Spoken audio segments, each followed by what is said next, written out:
आखिर आज हम DHQ हॉस्पिटल क्या लेने गए और वहाँ हमें इतना इंतज़ार क्यों करना पड़ा, ये सब आपको ये व्लॉग देख के पता चल ही जाएगा। बहुत आवारागर्दी करने के बाद जैसे ही मैं घर पहुँचता हूँ तो मेरी अम्मी गंदम को मशीन पर पिसवाने के लिए छोड़ने का बोलती है। अपने छोटे भाई को साथ लेकर जैसे ही मैं मशीन पर पहुँचता हूँ तो मशीन पर कोई होता ही नहीं। 3.5 मिनट वेट करने के बाद जब मशीन वाला नहीं पहुँचता तो ये छोटा लड़का आकर हमारी गंदम का वेट करता है और वेट नोट कर हमें बता देता है। गंदम मशीन वाले के हवाले करने के बाद जैसे ही मैं घर की तरफ वापस आता हूँ तो सामने से विरक साहब अपनी बाइक पर मेरी तरफ आ रहे होते हैं। विरक साहब के साथ बाइक पे बैठ के मैं सीधा DHQ हॉस्पिटल शेखपुरा की तरफ निकल पड़ता हूँ। हॉस्पिटल पहुंचकर सबसे पहले अपनी बाइक को पार्किंग स्टैंड में खड़ा करते हैं। जैसे ही विरक बाइक स्टैंड में खड़े करके वापस आता है तो हम सबसे पहले पर्ची लेने के लिए काउंटर की तरफ निकल पड़ते हैं। इतना रश देखकर मैं विरक साहब को कहता हूँ कि आप अपने चेकअप के लिए पर्ची खुद ही लें। जैसे ही नुमान पर्ची लेकर आता है हम दोनों दोस्त हॉस्पिटल की मेन बिल्डिंग में चले जाते हैं। मेन बिल्डिंग में दाखिल होने के बाद सबसे पहले हमें आधा घंटा वेट करना पड़ता है। आधे घंटे के इंतजार के बाद नुमान अपने चेकअप के लिए रूम में चला जाता है। जैसे ही विरक साहब रूम में दाखिल होते हैं तो उन्हें आगे से एक बहुत बड़ा झटका लगता है।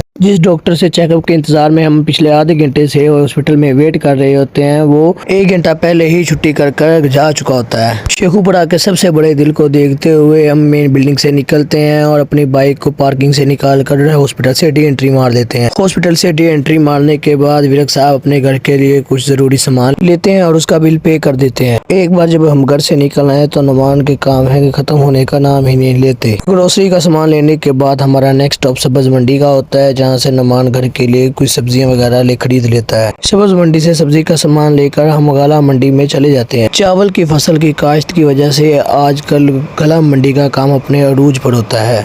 गला मंडी में लोगों को काम करते हुए देखकर मैं और मेरा दोस्त वापस घर की तरफ निकल पड़ते हैं। वापसी पर नुमान अपने घर के लिए यहाँ से 5 नान ऑर्डर कर लेता है और भाई जो है हमारे नान लगाना स्टार्ट कर देते हैं। 5 मिनट के इंतजार के बाद भाई हमारे नान लगाकर हमारे हवाले करते हैं और हम नान लेकर निकल पड़ते हैं। 3 घंटे हॉस्पिटल और बाजार घूमने के बाद हमें शदीद प्यास लग रही होती है। हम एक पान शॉप पे रुकते हैं और 2 बोतलें ले लेते हैं। शाम में मैं और विरक हमारे एक और दोस्त के और रेस्टोरेंट पर चले जाते हैं। वहाँ जाकर हम देखते हैं कि हमारा दोस्त जो कि रेस्टोरेंट पर मौजूद ही नहीं है। 10 मिनट वेट करने के बाद वो इस वाइट कलर की कार से निकलकर बाहर आता है। हमारे इस दोस्त का नाम अब्दुल्ला है। जैसे ही अब्दुल्ला इस गाड़ी से निकलकर हमारी तरफ आता है मैं और नुमान इसके साथ गले मिलकर सलाम दुआ कर लेते हैं। सलाम दुआ करने के बाद मैं और नुमान अब्दुल्ला के साथ एक फास्ट फूड पॉइंट की तरफ निकल जाते हैं। हम तीनों इकट्ठे हों और कुछ खाएं ना तो हमारी मुलाकात आधी अधूरी लगती है। दोस्ती यारी और खाने पीने में मैं कभी भी कॉम्प्रोमाइज नहीं करता। चंद कदम का फासला तय करने के बाद मैं नुमान और अब्दुल्ला एक फास्ट फूड पॉइंट पे पहुंच जाते हैं। वहां जाकर मेन्यू कार्ड से अपने लिए कुछ ऑर्डर कर लेते हैं और ऑर्डर आने का इंतजार करने बैठ जाते हैं। यहाँ अब्दुल्ला इस छोटे बच्चे को ऑर्डर लिखवाता है और हम गपशप करने बैठ जाते हैं। गपशप के दौरान नुमान अब्दुल्ला के मोबाइल से 2 साल पुरानी तस्वीर निकालता है और अब्दुल्ला की ये ट्रांजिशन देखकर